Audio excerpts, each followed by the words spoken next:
నడువు అని చెప్పి అన్నప్పుడు కూడా ఎందుకు నువ్వు ఆవేశపడతావు? ఎందుకు పానీ స్ట్రైట్గా పానీ అని చెప్తున్నా నేను. బుర్ర ఉపయోగించి వాళ్ళని ఆడటం కాదు. ఎక్కువ బళ్ళు ఏ రూట్లో వెళ్తున్నాయో అది ఫాలో అవుతాయి అంటే అది మెయిన్ రూట్ అని అర్థం. నీకు తెలుసా మరి? ఎందుకు అడిగారా మొన్న?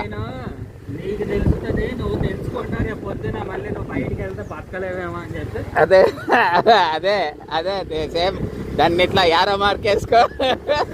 అందుకనే నీకు చెప్పాను. అవునులే. నీకంటే ఒక ఏంటంటే వేరేతో మాట్లాడాము అనుకో, 10 మందితో మాట్లాడి అక్కడ చున్నీ కిందకి ఎలా ఆడుతుంది టైర్లో పడుతుంది తెలుస్తుంది.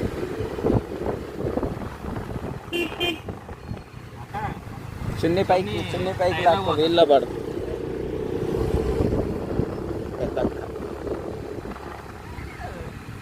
ఏ గేదెలు మీదకి వస్తాయి.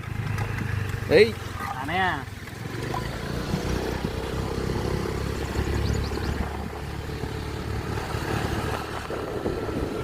అది నా సంస్కృతి.